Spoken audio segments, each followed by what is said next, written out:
I am Michelle Mays. I'm the founder of the Center for Relational Recovery and Partner Hope, and I'm really glad to be back with you all. I was on vacation last week, and so I'm back in the saddle this week, got back from the beach, and I am going to talk to you tonight, another Thursday night video, about attachment styles. So we're going to talk about the dynamic of getting caught in a pursue and withdraw cycle as a couple. And this is something that happens to lots of couples, period, regardless of what is going on for them.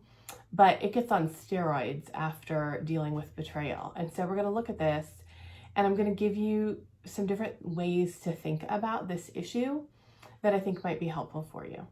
So let's dive in. So when we're talking about attachment, all of us, everybody that's a human being, has what's called an attachment style. So this is how our attachment system, which is actually a bodily based system, fires when we are triggered in some way. And it is our innate instinctual drive to be connected to and attached to others. So that drive is more basic than even the drive for food and water. Your attachment system is a motivational system. It means it's instinctual to attach. So what happens is each person has an attachment style. And research has been done on this over many decades. And what we know is that there are really two big categories that attachment, how we attach to others, which is what our attachment style is, falls into two big buckets, two big categories. So the categories are secure attachment and insecure attachment. So when we're talking about being securely attached, and that's about 50% of the population, people who are securely attached are, they feel positive about themselves and positive about others. They are primed to assume that their needs will be met, that if they put their needs out there in the world, they're going to get met. They're primed to assume that the world is a safe place, that the world is pretty predictable and consistent and safe. And so in their relationships, they pretty easily give their partner the benefit of the doubt. They pretty easily resolve conflicts. You know, everybody has conflicts that are hard, but they have more resilience around handling conflict, handling stress, because they're primed to assume a positive result more often and to feel positively about themselves and others in relationship. So that's securely attached, folks. That's not really where we're going to spend our time today. So we're going to spend our time talking about the insecure attachment. Because if you are dealing with betrayal, particularly if you're dealing with sex addiction, and your partner is a sex addict and you are the partner of a sex addict, you are often going to be dealing with insecure attachment. I occasionally, very occasionally, see an addict who's securely attached or see a partner who's securely attached.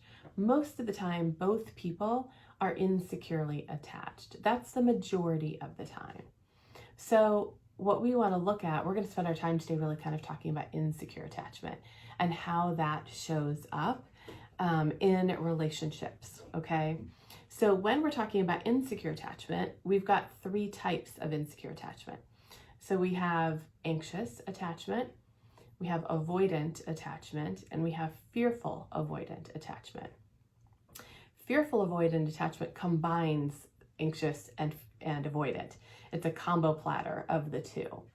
So we're going to really talk about anxious and avoidant today mostly, but these are the three types of insecure attachment that show up for people. So let's think about this. And here's the thing, as I talk to you all, I'm going to talk to you as though we're all insecurely attached here. We're going to talk from that perspective.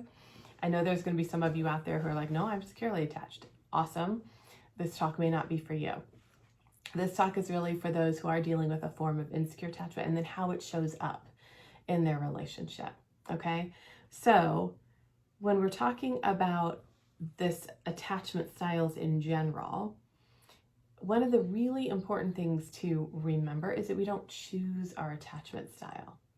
So our attachment style is formed from the time we are sentient beings in utero through early childhood. So your attachment style is formed as your neurology, your brain, and your nervous system, which comes, down through your body, react and are shaped and formed by the context that you are born into. And the context that you're born into specifically with your parents or your primary caregivers, who are your attachment figures. They are your primary attachment figures in life as a baby and as a toddler, etc. So we get our attachment style, the way that we do attachment over our lifespan, from how this early attachment forms, and then the way that it shapes our neurology and our biology as we develop. So this is not a chosen thing. Your attachment style is not something you chose. It is something that happened to you as you grew and developed as an infant and as a child, and was shaped by the relationship that you had with your parents and your caregivers and the context that you were in. So one of the things to understand about that is our attachment style. An easy way to think about your attachment style is that it's what happens to us when our attachment system gets triggered. It's the way we behave when we feel a sense of needing to connect or relational threat. And often our attachment system and our threat response systems are very intertwined with one another. So they work closely together in our bodies. And again, these are bodily based systems that fire within us unconsciously. So they fire within us all the time without us consciously having a thought that we're going to do that. They're instinctual and they're motivational.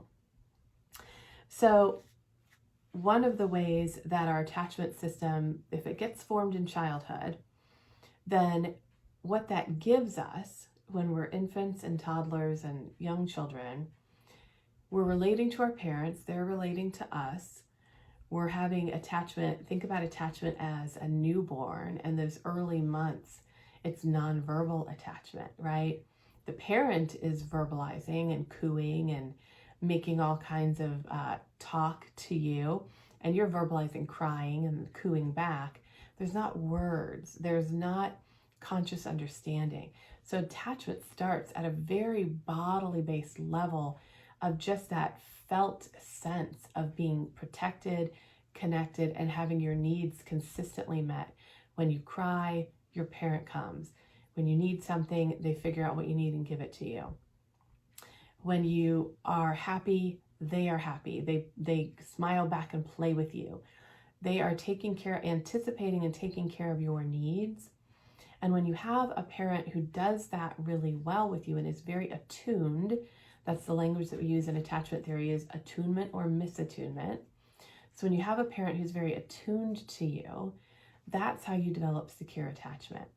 Because what you start to believe at the level of your body, not just conscious thought, but at the level of your body, your bodily based system has encoded within it the belief that when I have a need, it gets met. When I'm in distress, I get comfort. When I'm hungry, I get fed.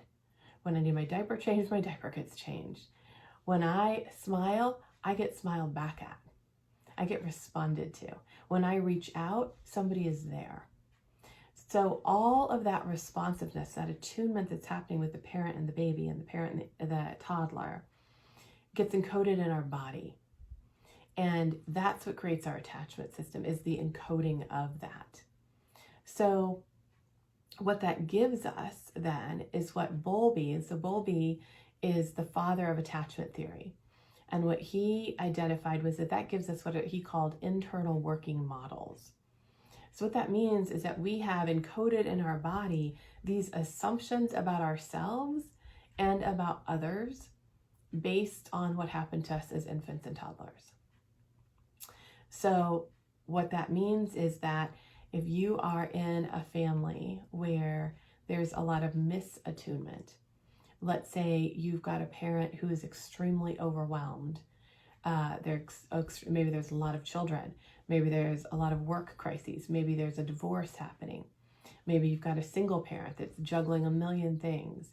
You've got an overwhelmed parent that's not able to show up consistently, that's not able to be there and be as responsive and attuned. Then that is going to alter the encoding that happens for you as the baby and the infant and toddler over time. And it's going to change your internal working model, your understanding of yourself and others. And now you're going to have a sense of the world is unpredictable. Sometimes I get my needs met, sometimes I don't. I don't ever really know when. I don't know which one's going to happen when. So there's kind of a sense of a lack of safety inside of me, a lack of predictability inside of me, a lack of consistency. I don't really believe that every time I need something, I'll be okay. I have doubt about that. I have anxiousness about that. I have insecurity about that. So this is where we get our language of secure attachment and insecure attachment. That when you grow up in a home with a parent who is overwhelmed or addicted or abusive, whatever along the continuum that could happen there, that will then encode within your body insecurity around being safe, around being able to be predictably connected and attached in a secure way to your primary attachment figure. So that's how we get either secure attachment or insecure attachment and how that forms up for us, okay? So again, I'm going to talk about insecure attachment here mostly, right? So let's talk about anxious attachers first. I'm looking down at my notes because I've got a lot of notes for this today. So let's talk about insecure attachers first, okay? Or anxious attachers, sorry. So if you are anxiously attached, you are going to have a certain type of internal working model based on the experience that you had in childhood. You're going to tend to be a pursuer in your relationship with others, which means that when you feel threat or you feel disconnection, you tend to go after the other person to get them to come back to you. So often for infants and children who become anxiously attached, that's the attachment style that they develop, they often have an experience of a caregiver who is sometimes responsive and sometimes not. So again, a parent who is able to be there and is trying to be there, but is distracted or overwhelmed. And so they're intermittently consistent. So sometimes they are and sometimes they're not. And what happens for the baby and the toddler is what they learn as they're coping with this intermittency. They learn to go after the parent. So what they learn to do is to cry or to do something to try to get the parent's attention back on them. So they protest the disconnection and they try to pull the parent's attention back to them. Because then if the parent's attention's on them, they can get their needs met. So that's how anxious attachment forms up inside the child. And I'm simplifying this quite a bit, right? There's a lot of research on this. There's a lot more we could say. I'm simplifying it a little bit just so we can kind of get the broad understanding of everything. So for anxious attachers, they end up, because of this intermittency, that creates anxiety for them. That's the insecurity. And it's the anxiety of, I don't know if I will get my needs met. I don't know if I will feel safe. I don't know if I can't depend on this attachment to consistently be there because it keeps going away. Sometimes it's there and sometimes it's not there. So that's where the anxiety comes from for an anxious attacher. So what happens for them, when we think about internal working models and how those get formed inside of us, there's two parts to any internal working model. There's the view of self, so how you view yourself, and then there's how you view other people. So for somebody who's anxiously attached, they view themselves as flawed. They have a flawed view of self and a positive view of others, typically. And that doesn't mean that they're always happy with the other person. What it does mean is that there's a sense for them of, and again, this is formed and encoded in the body very early. There's a sense that the relationship, the disconnection that they keep experiencing in the relationship is because something is wrong with them. That there's a flaw inside of them that keeps creating this sense of disconnection over and over and over again. And they have positive view of self in the sense that they want the other person to come back to them. They see the other person as able to make them feel better if that other person will reconnect with them. It then reassures them that they're not flawed. So reconnection helps them assuage that sense of something is wrong with me. So that's what's going on for an anxious attacher. Positive view of other, flawed view of self. If you can connect to me and come close to me, then I feel reassured that I'm not flawed and that I'm worthy. Disconnection creates anxiety about me. Like disconnection from me makes me feel flawed and anxious.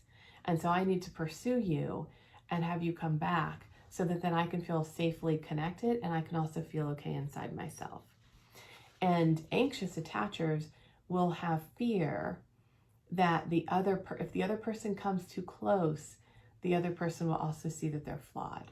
So there's a little bit of ambivalence in there as well for an anxious attacher. So if you are the pursuer in your relationship, if you're the person who typically goes after, who tries to resolve the fight, who tries to talk it out, who tries to figure out how to get reconnection back in place between you and your partner, then you're probably the more anxiously attached one in the relationship. And again, we don't choose our attachment style. This is what happens to us from our families and the context that we're born into. But it is really helpful to understand your own attachment style and to know what shaped you and what created you and made you be how you are. So that's why we're spending a little time on this, is to help you get curious about this, because your attachment style is driving so much of how you are doing relationship and how you're behaving in your relationship and how you are protesting the disconnection in your relationship. And betrayal is a massive disconnection. So it has a lot to do with all of that. Okay, so let's now talk about withdrawers or avoidant attachers. So let's talk about the other type of insecure attachment, which is avoidant attachment. So you kind of flip this one around, okay? So internal working model for somebody who is avoidantly attached is that they have a positive view of self and a negative view of others. So it's the opposite of what an anxious attacher is. The positive view of self is not I'm awesome. It is more a sense of I'm fine. Like I'm fine. If everyone would just let me be, I'd be fine. And the negative view of others is you are the source of emotional overwhelm for me. Others create a sense of overwhelm. And so that's why they're viewed more negatively, is that they hold this emotional overwhelm. And as an avoidant attacher, I don't want to come into contact with that emotional overwhelm. So here's the thing to understand about how avoidant attachment is formed in infancy and childhood. So avoidant attachers have the exact same attachment needs as everybody else. Their attachment system fires in the exact same way. Remember, neurobiological system fires exactly the same way everybody else's does. However, what avoidant attachers have learned to do in infancy and childhood is to dissociate or repress their attachment needs. So they have learned to disconnect, kind of almost imagine just pulling a plug out of the wall, out of a light socket. They have learned to disconnect so that they do not feel those attachment needs. So they do not feel their system firing, telling them to move close. They've repressed that. Now, this happens for different reasons. So what we know from the research on attachment theory and attachment styles is that men tend to be far more avoidantly attached than women. Women tend to be far more anxiously attached than men. You can definitely have men who are anxious and women who are avoidant. So, there's lots of that too. But we know that majority, men tend to be more avoidant, women tend to be more anxious. I think this has a lot to do with how we're socialized as girls and boys. And so socialization plays a big role in attachment style. So one of the ways that you can develop an avoidant attachment style is if you are in a home with a parent and the parent is in emotional overwhelm all the time.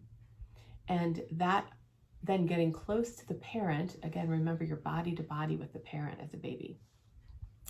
As the child, every time you are connected to the parent, that emotional overwhelm becomes an experience that you start to have as well. That can be a way in which a child learns to unplug so that they don't feel that overwhelm. It can also be about every time the child needs or reaches out or tries to find connection, it is not there. The parent is truly neglectful, truly absent. And the child is left with their sense of need unmet, and that is overwhelming for a little tiny organism. And because it is overwhelming, the child learns to disconnect from it and not feel it so that they don't have to be in the overwhelm. Another way that you can have avoidant attachment is if you think about just how boys are socialized. So I have worked with a ton of male addict clients who, when we really looked at their childhood and their family of origin, they were very sensitive boys. They were really sensitive, attuned boys. They were paying attention. They were taking in what was going on around them, and they felt things very keenly. So in boy culture and in how we raise boys, we often expect boys not to feel things and certainly not to display their feelings about things. So if you are a sensitive boy and you are growing up in a culture where you're being told, brush it off, you don't need to be a little drama queen, you're a boy, like boys don't cry, let's get on with it. You're given all those messages verbally, non-verbally, from peers, from parents, from other people. That is another way that you can grow up and develop an avoidant attachment style, is because you're given no outlet for all those feelings that you have. You're being told that you shouldn't feel them. Now they become overwhelming, and now you want to disconnect from them. So avoidant attachment is about avoiding overwhelm. Emotions become overwhelming, and so I learned to avoid that. So you can think about an avoidant attachment style, a person with that kind of saying, when I turn toward emotion, good things do not happen. So I try to stay away from that and repress my attachment needs. And that's why I feel like I'm fine most of the time if I'm just left to my own devices. That's where that positive view of self comes in, okay? Here's the other thing you want to understand, though, about people with avoidant attachment. Because they've got this ability to sort of detach from overwhelm, and they don't want to go near overwhelm, they can look very stoic and very calm and very disengaged, and they can have an absolute hurricane happening inside of them. So I think about the image of, you guys have heard this before, I'm sure, but like a duck on water, right? The duck looks like it's just sailing along, graceful and smooth, and underneath the water, that duck is paddling as fast as it can. So feet are like, right? So that's an avoidant attacher. You can be in a fight with them, and they can look like they're just listening to you, they're flat, and you're thinking, if you're an anxious attacher, you're like, oh my God, they don't care at all. They're like not even feeling anything. I'm like losing my mind. They don't care about me. They don't care about anything. And for them, they look like that here, duck here, paddle here. Inside, they're having a hurricane happen, but that hurricane is overwhelming. So they don't like it. And their whole goal is to not have to feel all of that. And so they're having an internal experience that does not show up externally. So that's really important for you to understand if you are married or in a relationship with somebody who's avoidantly attached, that they are having strong feelings. They're often just not showing them. So it's happening in there. It's going on. They're just not showing it to you. So what happens for somebody who's avoidantly attached is when they hear you, like if you're the anxious attacher, let's say you guys are in a conflict of some sort and you're trying to talk it out, like you want to get this resolved, you want to get hurt, you want to be heard, you want to feel like they're paying attention to you, you want to somehow come back into connection with them where you feel like you've both been heard and you've like restored things and repaired things in some way. So you're going after it because you're the anxious attached person. You're going to go after it. You're going to like, we need to talk about this. Let's talk about this. Like what's going on. And this is what's happening for me. And this is how I feel. And what do you feel? And you're trying to get back into connection. For the avoidantly attached person, when they hear you, when you look at them and you see this kind of flat affect and everything, and you're like, you don't care at all. You're just sitting there. You're not saying anything. I'm clearly in distress and you're not even talking back to me. Like you must not care about me at all. When they hear that, it makes no sense to them. For them, that is extremely confusing. And the reason it's confusing is that they, in their world, how their world functions with avoidant attachment, they're thinking, is all I want is to not have a problem. Is all I want is for us to be okay. And I've been actually working really hard to not have there be a problem. But the way I work hard is I avoid conflict. The way I work hard is I try to stay out of emotional turmoil. So then for somebody who's anxiously attached, of course, that's going to feel like they're just avoiding connection. Because again, anytime I go near emotion, it doesn't seem to go well for me. Emotion starts to feel threatening and like I might end up in overwhelm. That's the avoidant attacher, okay? So you can see how this is going to create a major problem in relationships with two people with very different attachment styles. And this person is thinking, is all I want is to not have a problem. And they're also thinking, I'm going to be quiet because the more words I say, the more chance I create more of a problem. So some of this, like they zip up, they shut down, they don't talk, they're like, you know, sitting there looking at you and not speaking. Some of that, again, they're paddling away inside. They get a lot of anxiety, a whole storm happening, but they are afraid. They don't want to make it worse. So they don't want to make it worse. So they're not going to talk because they're afraid that that might even make it worse. So this is, again, how their attachment system fires and what it motivates them to do when they're avoidantly attached. So for most avoidant attachers, they actually do want to resolve it. They actually do care, and they actually do want to come back as well into feeling safe with you. The conflict comes that they feel like, I don't know how to do that, you know, without it creating more of a problem. So I'm going to like pull back. They have a conflict between, I want to please you and I want to stay safe. My attachment system tells me to stay safe. Don't say anything. Don't get in more trouble. Don't say more words. More words are going to make it worse. I also do really want to connect with you and I want you to feel safe. And I do not want to continue to feel like I'm the problem in the relationship, that I'm inadequate, that I'm not doing it right? Most withdrawers feel like that's where they're at. I'm inadequate. I can't get it right. No matter what I do, I can't get it right.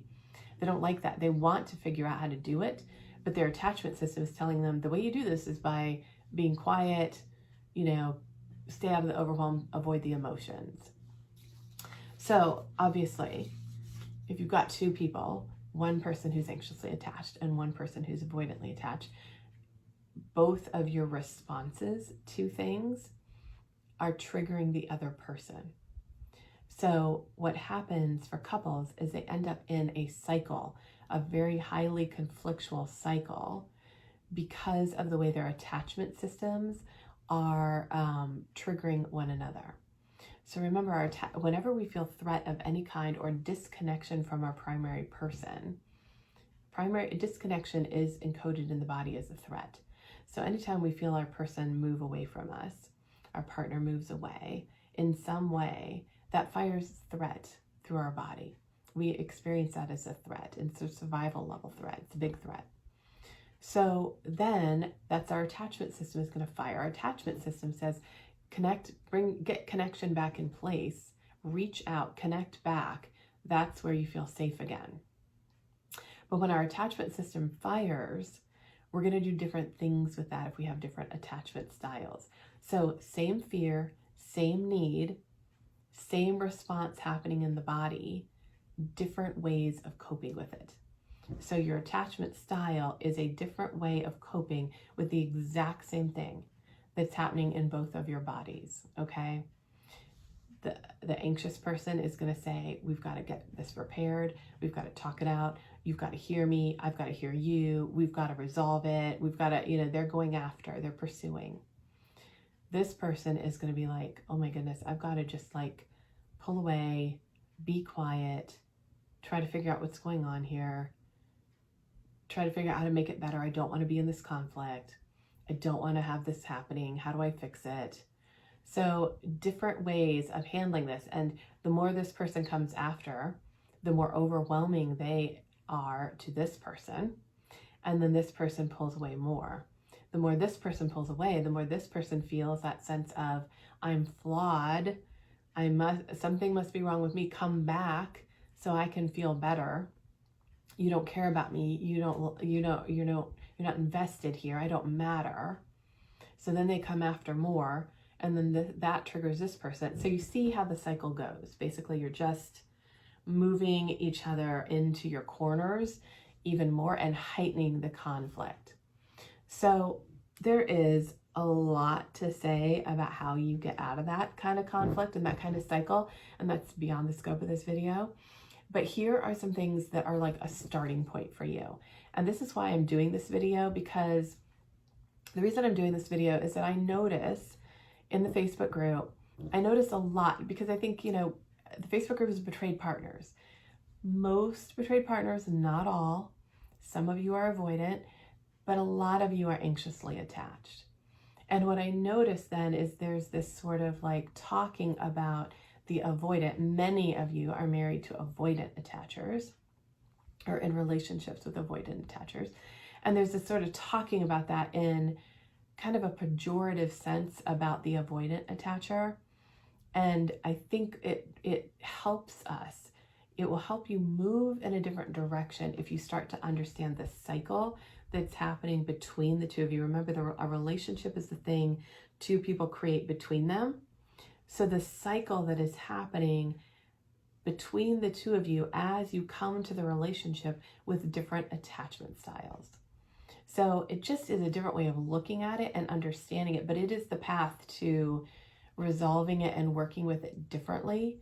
If you stay in a position of, you need to quit being so avoidant, which is true, that person does actually need to work on that, but you don't look at, and I need to not be so anxious. I need to work on my side too, and we need to work together on figuring out how to do this differently. Because we're always going to be anxious and avoidant. That's always going to be our fallback position. So we have to learn to do this differently together.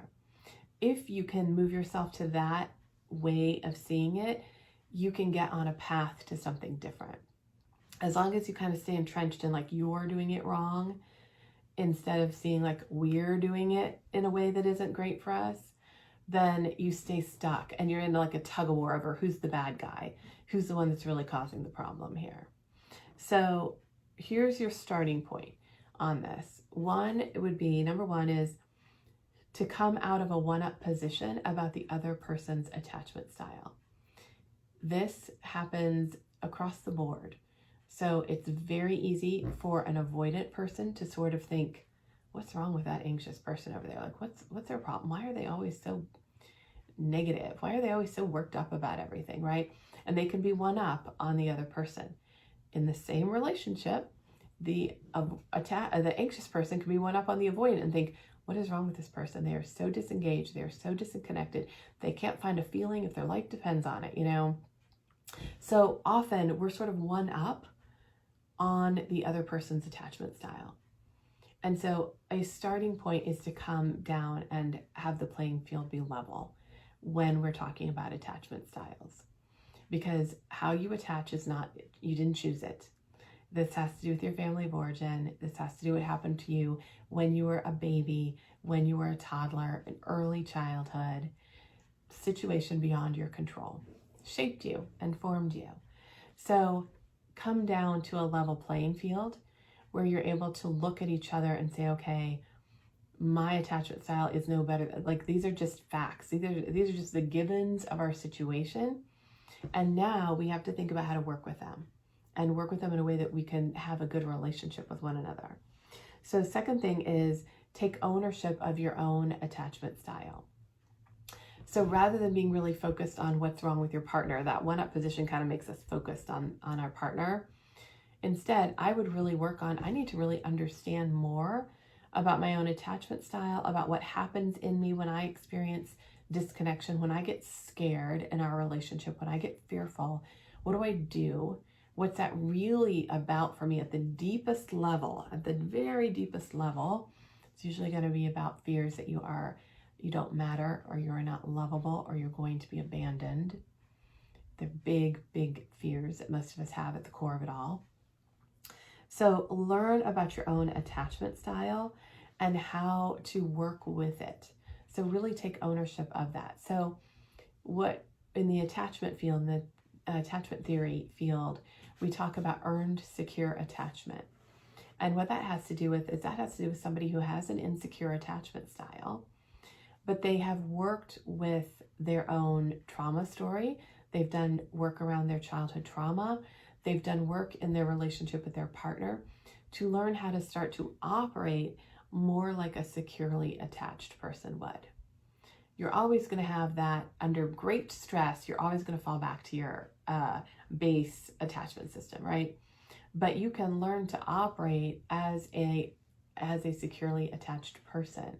And that's called earned secure attachment, because you learn how to do it in your adult life and learn how to operate differently. So for both people, whether avoidant or anxious, you want to be working on understanding your own attachment style, and then what does it mean for you to work on things together and individually to move toward earned secure attachment.